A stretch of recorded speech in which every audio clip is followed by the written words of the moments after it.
Hello friends, सी language में programming skill को develop करने के लिए हम लोग पढ़ रहे हैं ड्राई रन के बारे में। तो ड्राई रन क्या होता है ये हमने पिछली वीडियो में देखा था, यानी पार्ट 1 में 2 पार्ट्स में मैंने इसको बनाया हुआ है, जिसका ये पार्ट 2 है। तो आइए देखते हैं, कंटिन्यू करते हैं पार्ट 1 में जो हमने पढ़ा था उसी के आगे से। यदि आपने पार्ट 1 नहीं देखा तो प्लीज़ आप पहले पार्ट 1 ज़रूर देख लीजिएगा। चलिए अब अगली मिस्टेक के बारे में समझते हैं। Do not pen down variable values. अभी जैसे मैंने बताया कि वेरिएबल बना लेना चाहिए, उसका बॉक्स बना लेना चाहिए, ये हम नहीं बनाते हैं, इसमें हम गलती कर देते हैं। ठीक है, तो इस तरह की गलतियों के लिए एक प्रोग्राम मैं आपको बता रहा हूँ।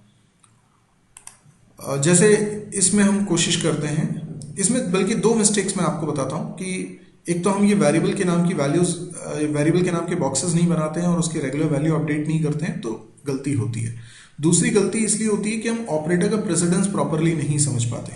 जैसे कई लोग क्या करते हैं, इसको जब चलाते हैं तो बोलते हैं कि अच्छा x की वैल्यू इंक्रीमेंट हो जाएगी, 5 से 6 हो जाएगी और x की वैल्यू फिर y में चली जाएगी, या तो ऐसे बोलते हैं। तो उन्हें ये नहीं मालूम कि भाई ये तो पोस्ट इंक्रीमेंट है, ये बाद में चलेगा, पहले असाइनमेंट चलेगा। ये मिस्टेक हो जाती है हमसे। तो ये मिस्टेक किस चीज़ की है? ऑपरेटर का प्रेसिडेंस याद ना होने की मिस्टेक। तो याद कैसे होगा? जब आप इस तरह के कई सारे क्वेश्चंस करेंगे।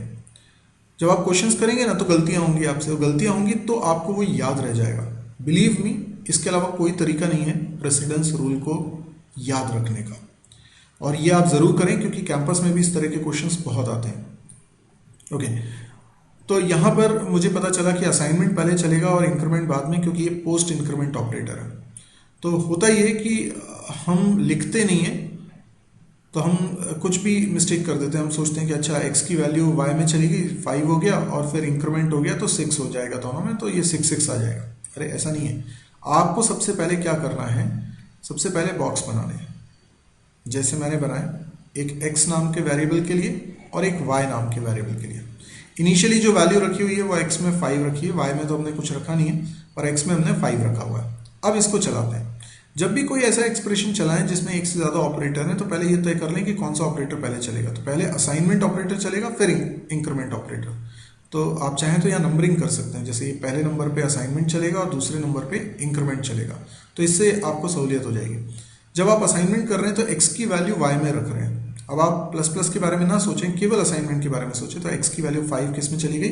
y में। तो यहाँ लिखना ना भूलें, हम यहाँ लिखते नहीं है ना, ये मिस्टेक करते हैं, आप तुरंत लिख दीजिए। उसके बाद हम दूसरा ऑपरेटर चलाएंगे, ये तो हो गया। अब दूसरा ऑपरेटर चलाते हैं इंक्रीमेंट, और इसका ऑपरेंड y नहीं है, इसका ऑपरेंड x है। तो केवल x में इंक्रीमेंट होगा, तो x की वैल्यू बढ़कर 6 हो जाएगी। तो आप देख सकते हैं x की वैल्यू 6 हो चुकी है। तो जब आउटपुट आएगा तो x की वैल्यू 6 प्रिंट होगी और y की वैल्यू 5 प्रिंट होगी। आई होप आपको मेरी बात समझ में आ गई होगी। ओके, अब हम अगली मिस्टेक के बारे में देखते हैं। Not tracing the code but what is in mind. जो हमारे दिमाग में चल रहा होता है हम वो करते हैं, हम वो नहीं करते जो लिखा होता है। तो इस प्रोग्राम को समझते हैं। यहाँ पर हम स्वैपिंग का प्रोग्राम बना रहे हैं और हम ये सोच रहे हैं x की वैल्यू y में और y की वैल्यू x में कर दें। ये कई लोगों ने शुरुआती दिनों में मिस्टेक करी होगी, या जो अभी बिगनर है वो ये मिस्टेक कर सकते हैं। स्वैपिंग का प्रोग्राम मतलब ये है कि 2 वेरिएबल्स हैं, उनमें कुछ वैल्यूज रखी हैं, मैं x की वैल्यू y में ट्रांसफर करना चाहता हूँ, y की वैल्यू x में। सबसे पहला और गलत थॉट हमारे दिमाग में आता है कि कोई दिक्कत नहीं है, इसमें y की वैल्यू हम x में रख दें और x की वैल्यू y में रख दें, हो गया हमारा। हम क्या कर रहे हैं, हम मिस्टेक ये कर रहे हैं कि जो हमारे दिमाग में चल रहा है हम उसको ट्रेस कर रहे हैं। हम क्या बोल रहे हैं, जो y में है वो x में कॉपी हो जाएगा और जो x में है वो y में कॉपी हो जाएगा। ये आपके दिमाग में चल रहा है। आप ड्राई रन उसको कर रहे हैं जो आपके दिमाग में है। आप ड्राई रन उसको करिए जो यहाँ पर है। और वो कैसे करते हैं? वो हमेशा बॉक्स बना के करते हैं। वेरिएबल के नाम के बॉक्स बनाना मत भूलिए, बेसिक टिप है ये। तो यहाँ पर आप 2 बॉक्स बनाते हैं, x की वैल्यू रख लेते हैं 5 और y की वैल्यू 6, क्योंकि ये इनिशियली है। उसके बाद आप केवल बॉक्स में देखेंगे वैल्यूज को। अब जब आपने ये लाइन चलाई तो y की वैल्यू कॉपी होगी x में। अब मुझे बताइए, y की वैल्यू जब कॉपी हुई x में तो x की वैल्यू 5 थोड़ी ना रह गई, x की वैल्यू कितनी होगी? 6। अब दोनों में 6 है। हाँ, ये मिस्टेक अब आपको समझ में आई कि अगर हम ये बॉक्स बना के नहीं देखते तो हम तो यही सोच बैठे थे कि अगली स्टेप में x की वैल्यू 5 y में जाने वाली है। भाई जब ये लाइन पहली वाली चल गई, एक्स असाइन वाई चल गया, तो अब एक्स में 5 कहाँ रह गया, अब एक्स में तो 6 आ चुका है, पर ये हम नज़रअंदाज कर देते हैं। लेकिन ट्राई रन करेंगे तो ये गलती भी पकड़ में आ जाएगी। तो जो छोटी छोटी मिस्टेक्स हम कर देते हैं ना, जिसके लिए आप दूसरों से डाउट पूछते हैं कि सर ये डाउट बता दीजिए, ये कैसे हो रहा है, ये मेरे से तो बन नहीं रहा। अरे भाई आपको किसी से पूछने की ज़रूरत नहीं पड़ेगी, आप खुद अपनी गलती को आइडेंटिफाई कर लेंगे, और उसमें जो मज़ा है, उसमें जो सीख है, वो आप दूसरे से पूछेंगे तो भी आपको समझ में नहीं आएगी, क्योंकि वो उसको क्लिक करा है, आपको क्लिक नहीं करा है। इसलिए पहली कोशिश ये होनी चाहिए कि आपको डाउट पूछना ही ना पड़े, आप खुद ड्राई रन करके अपनी गलती को पकड़ लें, क्योंकि आप जब अपनी गलतियों को पकड़ना सीख जाएंगे तो आपकी प्रोग्रामिंग तो इम्प्रूव होनी तय है। अभी आप अगली स्टेप में क्या देखते हैं, x की वैल्यू y में कॉपी हो रही है, तो x में रखा क्या है, 5 थोड़ी है, 6 है। अगर आप यहीं देखते रहेंगे ना तो गलत हो जाएगा। आपने ये बॉक्स बनाया, उसको देखिए, तो x की वैल्यू 6 y में कॉपी हो गई, तो सेम ही रहेगी दोनों में वैल्यू, तो 6x, तो आउटपुट क्या आएगा, x इक्वल टू 6 और y इक्वल टू 6। तो ये स्वैपिंग नहीं हुई, तो इसके लिए हम कोई दूसरा तरीका अपनाते हैं, वो स्वैपिंग का प्रोग्राम आप लोगों ने बनाया होगा। तो आई होप आपको ये भी समझ में आ गया। रीडिंग मिस्टेक, अब हम बात करेंगे रीडिंग मिस्टेक की। तो ये रहा प्रोग्राम, और अब आपको मैं समय देता हूं कि आप इसका आउटपुट बताएंगे। कई लोग बिल्कुल सही बता देंगे क्योंकि उन्होंने इस तरह का क्वेश्चन पहले किया होगा, और कई लोग गलत बताने वाले हैं। तो आपने क्या देखा, आपने देखा कि x की वैल्यू 5 है, ठीक है, और if x is equal to 4, तो आपने कहा नहीं, x तो 5 है और 5 तो 4 के बराबर नहीं होता, तो ये तो फॉल्स हो गया, तो एल्स में चलेगा और बाय प्रिंट हो जाएगा। तो आपने ऐसा सोचा, लेकिन देखिए फिर आपने गलती कर दी। अब आपने किस चीज़ की मिस्टेक करी, रीडिंग की मिस्टेक करी। आप कहोगे रीडिंग की क्या मिस्टेक, हाँ हो सकता है ये कॉन्सेप्चुअल मिस्टेक भी हो आपकी, लेकिन ये रीडिंग की मिस्टेक ज़्यादा है, और ये प्रैक्टिस की कमी की वजह से हुई।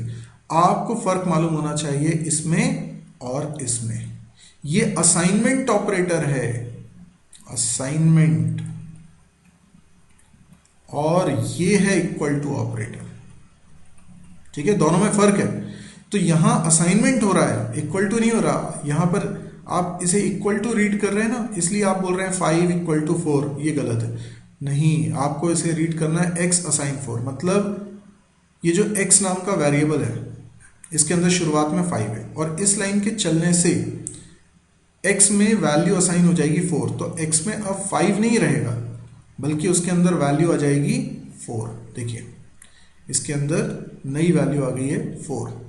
अब आपको बताना है ट्रू या फॉल्स। तो एक कॉन्सेप्ट आपको पता होना चाहिए कि इफ के पैरेंथेसिस में जो भी एक्सप्रेशन लिखा रहता है उसको ट्रू फॉल्स में इवैल्यूएट करना है। तो अगर वो एक्सप्रेशन एक सिंगल वैल्यू है जैसे कि 4, तो रूल है every non zero value is true, यानी अगर जीरो के अलावा कोई भी वैल्यू है तो उसे ट्रू कंसिडर कर लिया जाता है और जीरो को फॉल्स। तो ये 4 की वजह से ट्रू कंसिडर कर और हाई प्रिंट हो जाएगा।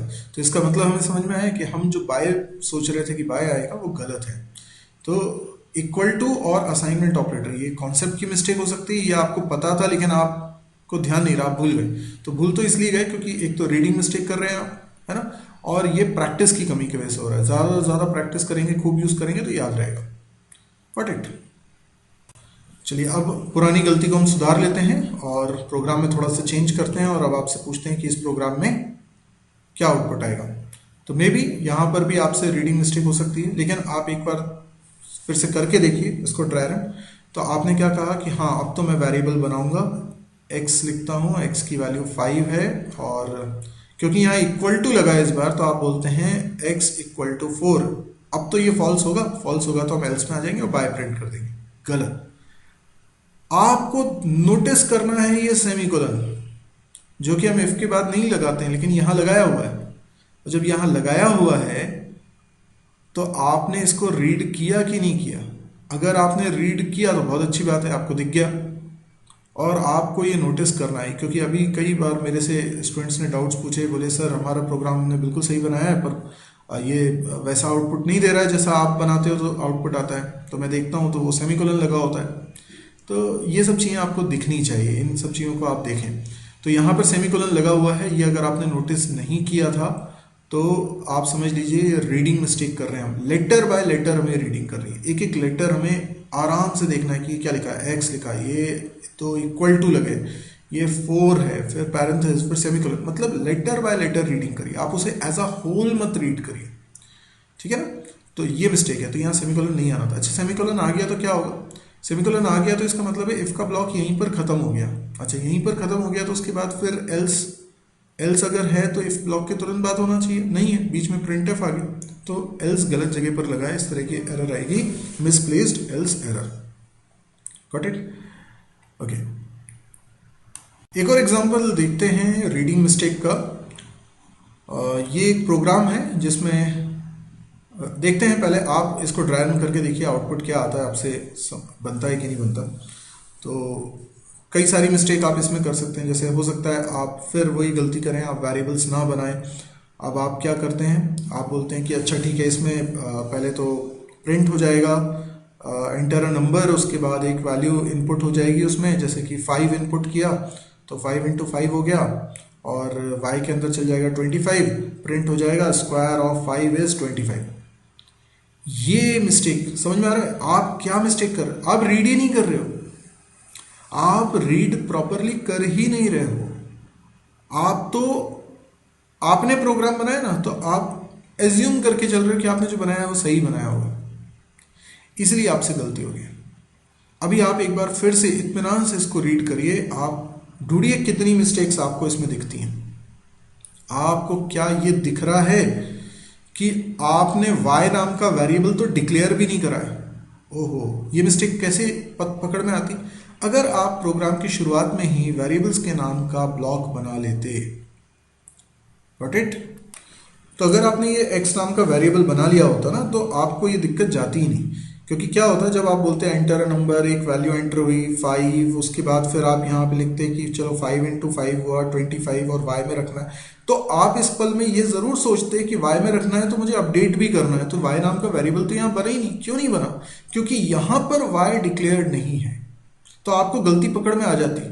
तो ड्राई रन करने वाली जो टिप्स मैं दे रहा हूँ ना, ये बहुत रिसर्च का नतीजा है। मतलब मैं 10-15 साल से प्रोग्रामिंग कर रहा हूँ, तो मुझे ये चीज़ समझ में आई कि ये लिखना चाहिए। तो आप इसमें ज़्यादा शक मत करिएगा, आप इसको मान लेना, हाँ लिखना है हर बार, तो आपकी आदत बन जाएगी कि ये लिख कर आप करेंगे तो ये गलती आपसे नहीं होगी। तो वाई नहीं लिखा था, इसका मतलब आपको पकड़ में आ गई गलती। चलिए, एक गलती तो पकड़ में आ गई, आपने क्या किया, यहाँ पर एक वाई नाम का वेरिएबल भी डिक्लेयर कर दिया, ठीक है। अगली गलती, और क्या गलती आपको दिखाई दे रही है? आपने देखा कि अरे ये स्कैनफ में एड्रेस ऑफ तो लगा नहीं, ये भी रीडिंग की मिस्टेक है। अगर आपने नहीं रीड किया तो आप जब properly letter by letter read करते हैं ना, तो आपको यहाँ मिस्टेक दिखेगी।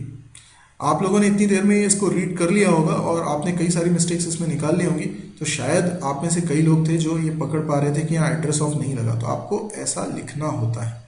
तो ये शुरुआत में हमसे कई बार मिस्टेक होती है, स्कैनफ में ये एड्रेस ऑफ लगाना भूल जाते हैं और हम इसको इग्नोर करते हैं। देखिए, कंपाइलर इस पर एरर नहीं देता है, लेकिन जो वैल्यू स्टोर होगी ना, जो यूजर इनपुट करेगा, वो इस x नाम के वेरिएबल में नहीं जा पाएगी। इसलिए ध्यान रखिएगा, ये एड्रेस ऑफ ऑपरेटर आपको लगाना बहुत जरूरी है। और इसकी मिस्टेक हो जाने से आपका प्रोग्राम तो रन हो जाता है, आउटपुट भी आता है, पर वो आउटपुट गलत आता है, ठीक है। अच्छा, इसके बाद आपने कहा कि अब तो प्रोग्राम सही, मैं कहता हूँ नहीं, एक बार और अच्छे से रीड करिए, ट्रेस करिए। तो आपने रीड करना स्टार्ट किया, तब आपको पता चला अरे ये एड्रेस ऑफ यहाँ क्यों लगा दिया, प्रिंटफ में थोड़ा ना एड्रेस ऑफ लगाना था, वो तो स्कैनफ में लगाना था। तो यहाँ से एड्रेस ऑफ आपको हटाना है, यहाँ सिर्फ लिखना है x और y, ठीक है ना। यहाँ एड्रेस ऑफ नहीं लिखना है, ये गलत लिखा हुआ है, सिर्फ x लिखिए, सिर्फ y लिखिए। तो x की वैल्यू प्रिंट हो जाएगी यहाँ पर 5, y की वैल्यू प्रिंट हो जाएगी 25, इस तरह से। अब आप कहेंगे अब तो सही है ना, मैं कहूँगा नहीं, अभी भी आपने शायद रीडिंग की मिस्टेक करी है। इतनी गलतियाँ तो शायद आप लोगों ने पकड़ ली थी। आपने पकड़ लिया था कि वाई नहीं बना है, आपने पकड़ लिया था कि एड्रेस ऑफ नहीं लिखा है, आपने पकड़ लिया था कि यहाँ पे एड्रेस ऑफ गलती से लिख दिया गया है। पर क्या आपने ये भी पकड़ा था कि प्रिंटफ की स्पेलिंग गलत है? हाँ, ऐसी छोटी छोटी और भी मिस्टेक्स हो सकती हैं। तो आपको समझ में आया, ये प्रिंटफ की स्पेलिंग पढ़िए, PRIN होना चाहिए। ये N और T जो है ना, ये दोनों इंटरचेंज हो गए हैं, N पहले आएगा, T बाद में आएगा। फिर ध्यान से देखिए, स्कैनफ की भी स्पेलिंग गलत है, ये देखिए A और N को इंटरचेंज करिए। तो इस प्रकार से हम लोग रीडिंग मिस्टेक करते हैं और हमें बहुत प्रैक्टिस करनी होती है, तब जाके ये मिस्टेक्स पकड़ में आना स्टार्ट होती है। तो आई होप आपको ये वाला एग्जाम्पल समझ में आ गया होगा कि मैं क्या कहना चाह रहा हूँ आपसे। अगली मिस्टेक कॉन्सेप्चुअल मिस्टेक के बारे में हम समझते हैं। जैसे कि ये प्रोग्राम लिखा हुआ है और इसमें आप लोग ड्राई रन करिए। अब तो आपको थोड़ी सी समझ में आ गया होगा ड्राई रन कैसे करना है, तो आप कर सकते हैं। मान लीजिए आपने ड्राई रन किया, एक्स नाम का एक वेरिएबल आपने बनाया, क्योंकि ये तो अब आपको मालूम है ऐसे बॉक्स तो आपको बनाने ही बनाने हैं। 5 लिख दिया इसके अंदर। अब आप ये भी बहुत अच्छे से जज कर पा रहे हैं और आपको ये भी दिख रहा है यहाँ सेमीकोलन नहीं लगा है। तो 5 इक्वल्स टू 4 क्या है, ट्रू है कि फॉल्स? फॉल्स है। फॉल्स है तो आप कहाँ गए, एल्स। एल्स के कारण बाय प्रिंट हो जाएगा। लेकिन रुकिए, फिर एक कॉन्सेप्चुअल मिस्टेक हम कर रहे हैं। मिस्टेक ये है कि जब इफ के ब्लॉक में एक से ज़्यादा स्टेटमेंट्स हैं तो आपको करली ब्रैकेट लगाना कंपलसरी है। करली ब्रैकेट नहीं लगाए हैं आपने इफ के बाद, अच्छा इफ के बाद करली ब्रैकेट नहीं लगाए हैं तो क्या होगा? तो फिर ये मान लिया जाएगा कि केवल जो पहला स्टेटमेंट इफ के बाद लिखा है वही इफ ब्लॉक के अंदर। तो फिर इसमें क्या प्रॉब्लम है? प्रॉब्लम इसमें नहीं है। प्रॉब्लम ये है कि फिर उस ब्लॉक के खत्म होने पर, है ना, ये इफ का ब्लॉक करली ब्रैकेट से नहीं बनाया है तो जो पहला प्रिंटएफ लिखा हुआ है यही इफ ब्लॉक का हिस्सा माना जाएगा और माना जाएगा ये प्रिंटएफ खत्म हुआ है, मतलब इफ का ब्लॉक खत्म हो गया। अगर एल्स लिखना था तो उसके तुरंत बाद लिखना था, उसके बाद आपका प्रिंटएफ आ गया, उसके बाद एल्स आया। तो कॉन्सेप्ट ये है कि एल्स अगर लिखना है तो इफ के ब्लॉक के तुरंत बाद लिखना है, वरना आप नहीं लिख सकते। अब ये कॉन्सेप्ट है, अब ये रूल नहीं मालूम, इसलिए आपसे गलती हो गई। तो इसमें आने वाली है एरर, मिसप्लेस्ड एल्स एरर। तो या तो आप यहाँ करली ब्रैकेट लगाते, ये दोनों प्रिंटएफ उस करली ब्रैकेट के अंदर होते, तो जैसे ही इफ का ब्लॉक खत्म हुआ है एल्स उसके बाद माना जाता, तो दिक्कत नहीं होती। या फिर आप 2 प्रिंटएफ नहीं लिखते, सिर्फ एक ही प्रिंटएफ लिखते हैं। तो ये कॉन्सेप्चुअल मिस्टेक है।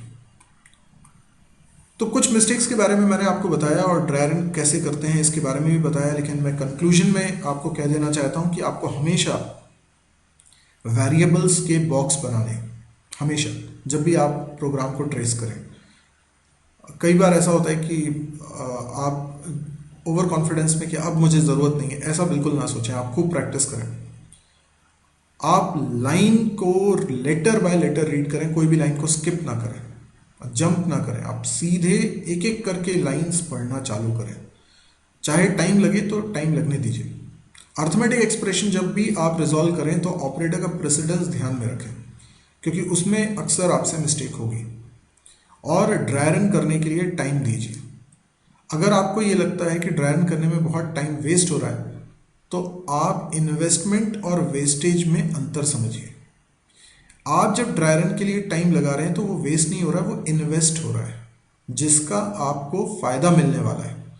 ड्राई रन नहीं करके आप गलत प्रोग्राम बनाते हैं, रोज़ाना गलत प्रोग्राम बनाते हैं, कंप्यूटर पे चला के देखते हैं और अपनी गलती आपको तब पता चलती है, तो आप लगातार एक गलत हैबिट की प्रैक्टिस कर रहे हैं, गलत तरीके से प्रोग्रामिंग सीखने की प्रैक्टिस कर रहे हैं। और जो गलतियां आप रोज करेंगे आप उसमें महारत हासिल कर लेंगे, क्योंकि आप गलतियों की प्रैक्टिस कर रहे हैं। तो प्लीज़ दोस्तों, आप लोग ड्राई रन का इंपॉर्टेंस समझें, अपनी गलतियों को सुधारने की कोशिश करें, क्योंकि रोज रोज आप एक ही मिस्टेक करेंगे ना तो उस मिस्टेक में आपको महारत हो जाएगी, आप अक्सर वो मिस्टेक करोगे फिर। तो आप ड्राई रन के लिए टाइम निकालिए और ध्यान रखिए कि एक प्रोग्राम को अच्छे से ड्राई रन करने में भले ही कितना भी समय लगे, लेकिन वो 10 प्रोग्राम को करने के बराबर आपको ज्ञान देके जाएगा। इसलिए ड्राई रन आपको करना ही करना है। ड्राई रन पे और भी डिस्कशन मैं आगे करूंगा, और यदि आपको ये वीडियो पसंद आया हो तो आप इसे लाइक कर सकते हैं। यदि आपको लगता है इस तरह के और वीडियोस देखने में आप इंटरेस्टेड हैं तो इस चैनल को जरूर सब्सक्राइब करिएगा। इसके अलावा मेरी एक वेबसाइट है www.mysearchy.com, इस वेबसाइट को जरूर विजिट करिए। लेटेस्ट अपडेट्स आपको इसी साइट पे मिलेंगी। जो भी मैं आपसे बातें कहना चाहता हूँ वो इसी के माध्यम से कहता हूँ। जैसे लाइव सेमिनार्स आजकल मैं ले रहा हूँ तो उसके बारे में जानकारी भी आपको इसी साइट पे मिलेगी। मेरे कौन कौन से और कोर्सेज हैं उसकी जानकारी भी आपको यहीं से मिलेगी। यूट्यूब में मेरे और भी कई चैनल्स हैं और उन पे भी वीडियोस रखे हैं, उसकी जानकारी भी आपको यहीं से मिलेगी। आपको सारे वीडियोस किस सीक्वेंस में देखने चाहिए, कौन सी लैंग्वेज में कितने वीडियोस हैं, किसके कितने पार्ट्स हैं, ये भी आपको इस साइट से इजीली मिल जाएगी।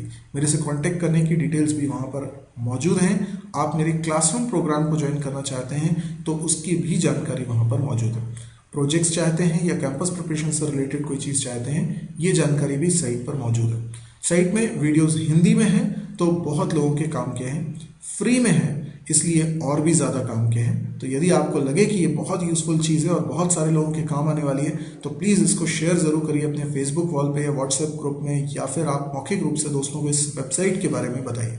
Thank you.